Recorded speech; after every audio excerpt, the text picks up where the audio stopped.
Hey, what is going on everyone, and welcome back to another Clash Royale video. Today we're going to be looking at some of my recent ladder gameplay, and I'm thinking to kind of make this a sort of series just to do every now and then when I'm not working on any special videos. So I guess you could call this my road to Masters, because right now I'm currently in Challenger 3 and I'm pretty close to Master 1, I guess. At the time of recording this, my personal best was 4,700 and I think 88 trophies, so I'm not too far off, but the balance changes are soon to hit here while I'm recording this, and the Valkyrie and the Witch, which are both going to take nerfs in this balance change here, which really sucks for me because both of these cards are pretty essential in my deck, but I'm confident that the Valkyrie will still be usable, although not as strong as she once was before these balance changes. But on the other hand now, I'm kind of worried about the Witch. I'm really hoping that Fireball and Zap won't kill the Witch, because we're already sure that the Fireball and Log combo is going to be enough to deal with the Witch, so if Fireball and Zap were to be able to effectively counter the Witch, then I'd be pretty screwed because both of these cards are fairly common on ladder, so I'm going to be having a bit of a tough time pushing upwards, so pray for me guys. Anyways, our first opponent here is running a sort of 3 Musketeer deck with Hog Riders, so he's a bit of a nuisance for me to deal with, especially because I lost that tower so easily. It sucks, and as you can see right now, I'm spamming emotes and tilting at the same time, so if you happen to be on my friends list and you see me spamming a bunch of emotes when things do not look good, it's probably because I'm tilting, or at least I'm trying to get into the mind of my opponent. It's not really something I do on purpose, but it just sort of happens. One of my friends who used to play the game, whenever he had the advantage, I'd always spam a few emotes, not necessarily being BM, but I genuinely be frustrated and use like the cry emotes or something like that, or the thumbs up, saying that it's GG, you got this in the bag, dude, and it sort of like misleads them, I guess. So whatever the case is, if you see me spamming emotes, I'm probably tilting. Anyways, the Hog Rider that is thinking, he's probably my favorite emote. It's just so perfect to demonstrate how you as a player might be wondering what's gonna happen next. It's also kind of annoying to use against some people too, but whatever. Anyways, take a look at what I do here. Every time I know an opponent is running the Valkyrie, I'd always have the Inferno Dragon up and ready there to deal with her there, because she allows the Witch to survive with a little bit of HP. However, that interaction might change a little bit depending on how hard the balances hit the Witch overall, because again, that HP nerf, it really sucks. But anyways, this is really going to make my day here. The Valkyrie there in the pocket there, accompanied with the Hog Rider and 2 Musketeers surviving. That was just making me so salty there, because I thought my Zap would be enough. He's just getting so much damage on my right side tower, so it's sudden death right now. I'm kind of worried about him dropping 3 Musketeers in the pocket, which is why I began pushing a little more aggressively, and I also cycled in the pocket there because I wasn't sure how much elixir he had, and I really just didn't want those 3 Musketeers locking onto my tower there, because that spelled GG there and then. But I had the elixir advantage apparently, and we were able to overwhelm them with our giant which pushed there. So we take the 2 crown victory there, which was pretty nice. So we're moving on to match number 2 now, and we're playing against another Hog Rider user. So like I said during the guide, which I recommend you guys check out if you're interested in using this deck, it is really annoying but not impossible to deal with, as most people might tend to throw predictive spells often, and they can be pretty screwed if you just don't use your Goblin Gang and Inferno Dragon on every single occasion. It depends really, so yeah. Anyways, like I was saying now, my opponent here has the P.E.K.K.A. I don't know why I did not use the Miner there. Actually, it's a good thing that I didn't, because he had Tornado in hand and enough elixir to use it, so that would have been really problematic for me there if he were to Tornado my Miner to his King Tower there. As you can see, he has Executioner in his deck as well, which will prove to be another pain for me to deal with. Tornado and Executioner is just really annoying.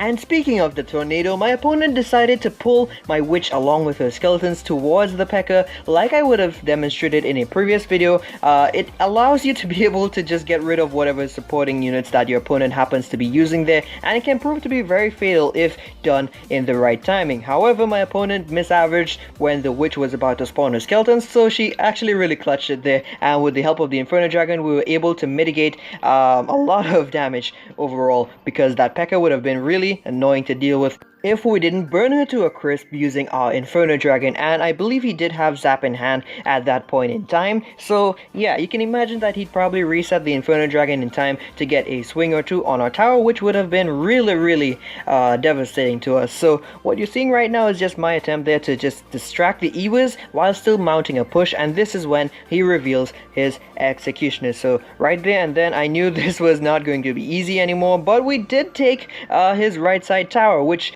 gives us the advantage we need to be able to just commit to defending. So right now I'm not taking any chances. I wanted to keep my witch alive a little bit longer for some reason. I'm not really sure about that play, to be honest, but whatever the case is, he's rushing us right now with that Hog Rider again. He's going to zap, I believe. No, he does not zap. So he takes that damage to his King Tower there and also to the Crown Tower. Now I made a mistake in the timing with the Miner. The Miner was supposed to go down afterwards when the Giant was tanking both of the towers, but unfortunately I just deployed him a little bit too early, so that really went to waste. So my opponent again is rushing in once again with the Hog Rider there. I did not use the Goblin Gang because I knew this time he would be desperate for that damage there and that he'd be ready with his zap spell, so I opted not to do that there, and he's finally using the Executioner sort of right there, because he did plant it in front of the Valkyrie and the Witch, which he should have done before when I had my Giant Witch push coming before, but he didn't. So that ultimately cost him the game,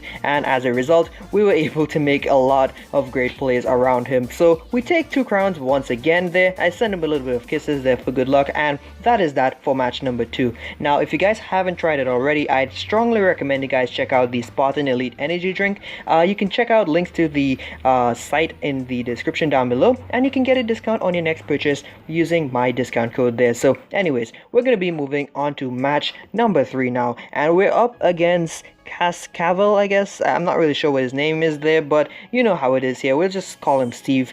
And looking at my starting hand here, I did not like what I had at all, so I burnt a Miner there on the right side tower there, thinking that was a good play to make, and unfortunately for me, he sent a Dart Goblin, which was able to make quick work of him there, and then here's where the real fail happens. I don't know how, but that Elite Barbarian just ignored my Giant flat out there and just went straight for the tower. I was aiming to just mitigate some damage, but the Elite Barbarian was just like, you know what, screw it, let's just go straight for the tower instead of the Giant, which was obviously closer at that point in time. So at this point in time, I'm feeling really screwed, to be honest, because his tower is just so much healthier than my right side right now. We are just under 600 HP, so I'm really feeling the pressure here. This is going to be quite an uphill battle. He cycles a wizard in the back there, so I'm gonna send my witch out there, and generally speaking I would not like to push into a wizard, and the reason for that is because the wizard obviously wrecks the witch, but by the time that wizard does cross onto our side there,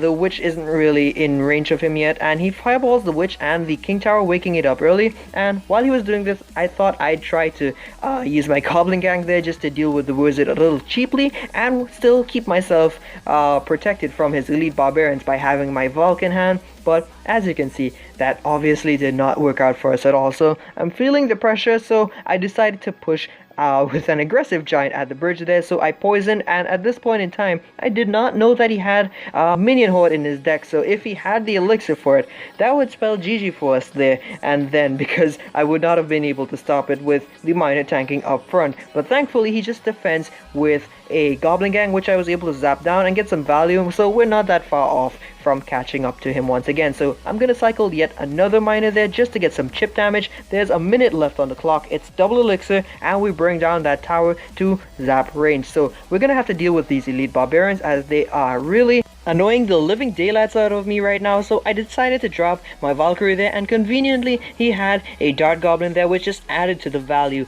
of my Valkyrie there. So we got some good trades off, and I tried to defend his Miner with my Goblin Gang, but I just couldn't get it down in time. So the Miner still did lock on for some chip damage. He drops a wizard there on the right side lane there to deal with my giant witch push and stop it from taking his tower, but that just spelled poison value for me, so I quickly took it there, and now he's gonna rush at us once again with a dart goblin. I did not bother to stop it because I decided that it would be much better for me to mount a mammoth push with my giant and witch there, heading the charge in the front lines there, and he misses his fireball. So this is his big mistake right now. This is what single-handedly cost him the match in some sense, and I deploy my miner there in the pocket of his arena there just to try to anticipate a wizard, but he was gearing up for an elite barbarian miner rush with the dart goblin to be the cherry on top of all of that there, but thankfully I had my Valkyrie in hand there, and we too managed to take his tower there. So yet another 2-crown victory for us. So that's 3 2-crown victories in a row there. What's up next? We're going to be playing against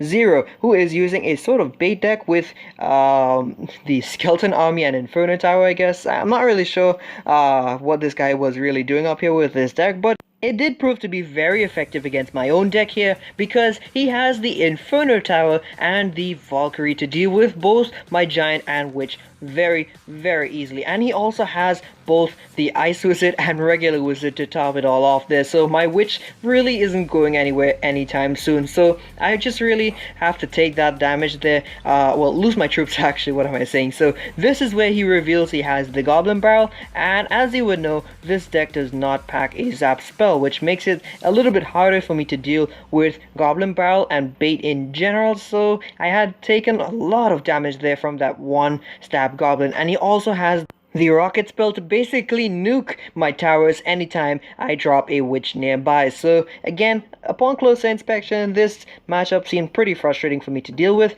but at the end of the day, it really just matters how you play around it, because I mean I could have tried to draw if I felt I was gonna lose, but again, we're gonna try our best to win. So he has his wizard and ice wizard combo at the bridge here. That goes down fairly easily thanks to my giant sponging up most of the damage from the wizard, but the ice wizard unfortunately did lock on and got some easy tower damage. So seeing as I have no other good plays in hand, I decided, you know what, let's just cycle my witch, and this is where I would learn that he has the rocket. Now judging by his deck, I should have guessed that he did have it, but I figured, you know what, it's worth a shot, let's just test it out a bit there, and then boom, my witch just goes up in smoke there to that rocket. I'm sending him the goblin emote there. I'm really feeling it right now. It just does not seem like I'm going to be able to win this match because he has such solid defense, and also because I lack the log in my deck, it just means that I'm unable to fully counter his Goblin Barrel without giving him some sort of edge against me, because should I use my Goblin Gang,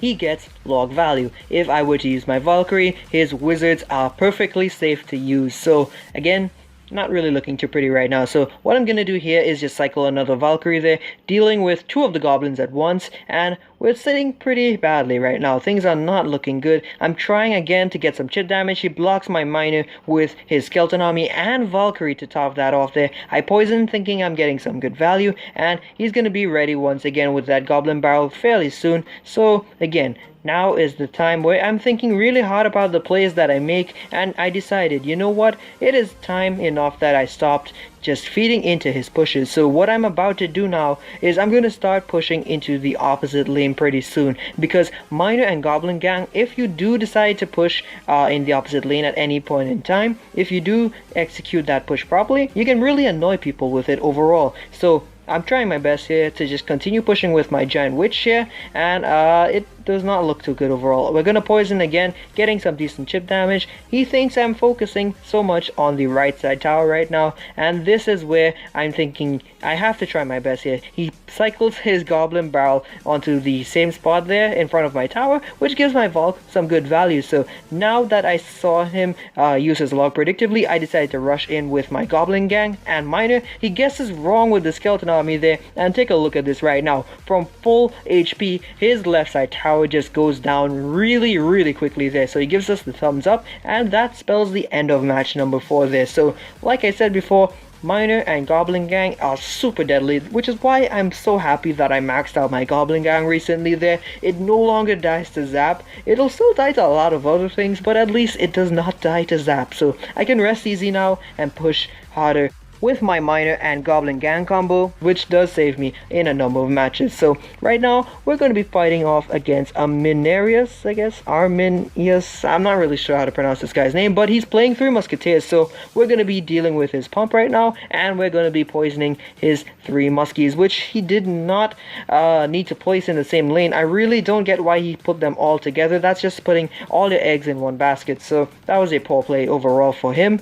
So I give him the well played, sarcastically just mocking him, and now he's going to be thinking what to do next. So he has Miner, he has Goblin Gang, he has Minion Horde, and he has the Battle Ram, so he can do quite a few different combos to rush us right now. So I'm sitting back here trying to figure out what he's going to do next, and I decide to drop my Goblin Gang there. I get some value from my goblins overall. We do mitigate a lot of damage, and I decide to save my spare goblins and continue pushing onward with my giant. And now he reveals that he has the Minion Horde. To be honest, I should have realized this was a standard 3 Musketeer deck, but I didn't really care. I just wanted to test him out and make sure of what he had. So I clean up everything there using my witch, and we are sitting pretty good once again. He doesn't have any significant amount of damage on either of our towers, so I'm going to be focusing on trying to get around his 3 Musketeers there. So he zaps the witch and her skeletons there, so that means he will have to answer this Inferno Dragon with one of his swarm cards there, which I can then get value out of with the witch. Now I do try to catch his pump with the Miner, but he did have the Goblin Gang in hand there, so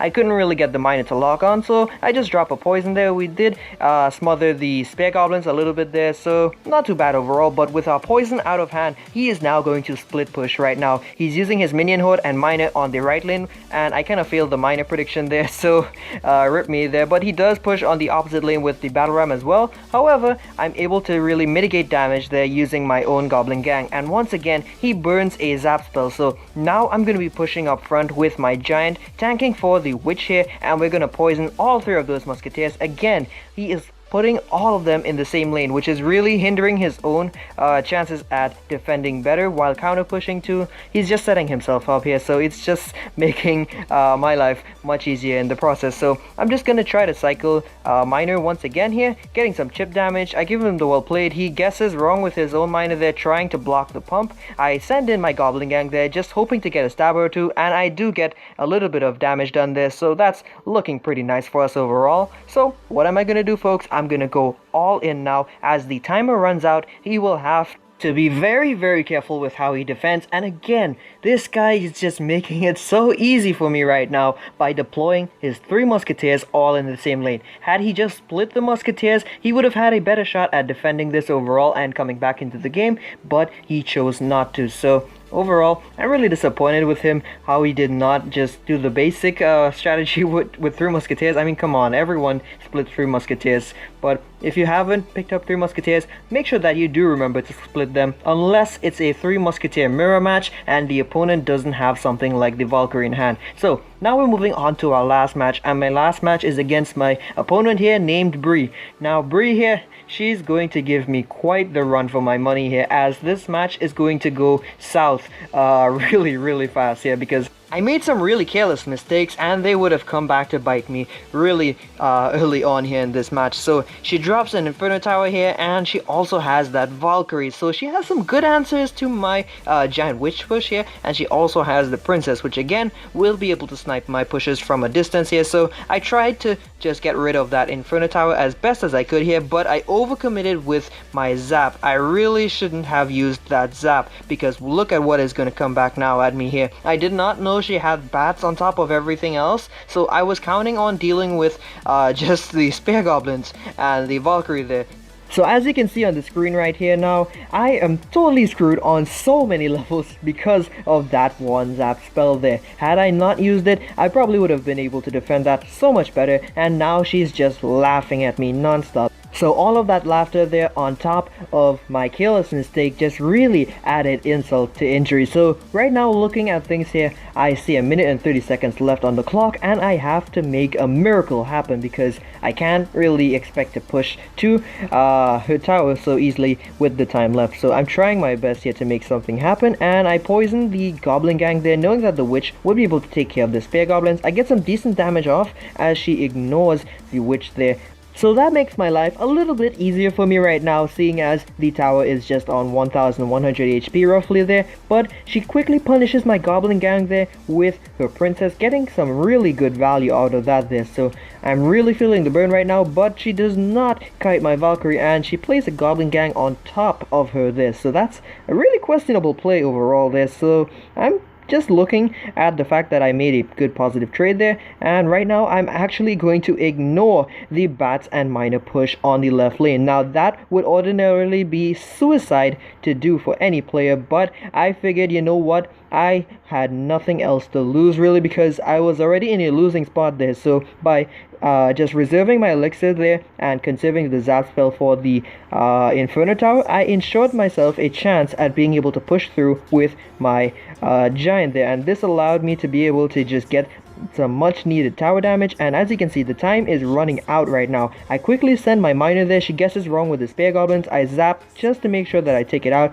And now folks, we are in sudden death. So this is where all hell breaks loose. So as you can see, she's cycling to her princess right now, hoping to get some chip damage, but I deny all of her chip damage there with my goblin gang. It was worth it and also not worth it at the same time, because I lost my goblin gang pretty easily, but I did prevent any excess chip damage being done. So not bad overall if you do think about it there. So a kind of bad zap I think on my part there. So I'm bracing myself for another rush. I send my goblin gang there just to block her miner, and of course she zaps them down. Now I'm gonna be trying my best to make a small little counter push here. So I have my Valkyrie up front there, and while she is tanking, I have my miner doing some DPS on the side there. We get a little bit of chip damage. Now take a look at this. We're gonna poison for the win, and this is where things get absolutely insane there. We just barely managed to stop her miner from locking on, and those spear goblins weren't deployed just in the nick of time, so we were able to stop her from stealing the win and secure it for ourselves. So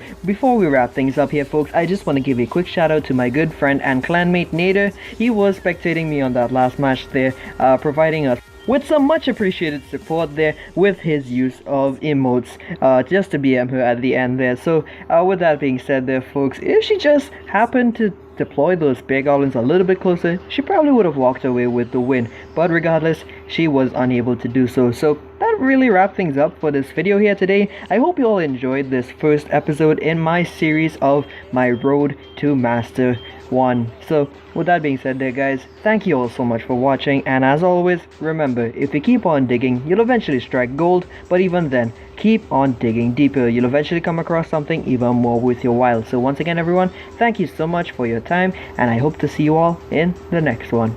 Peace out guys.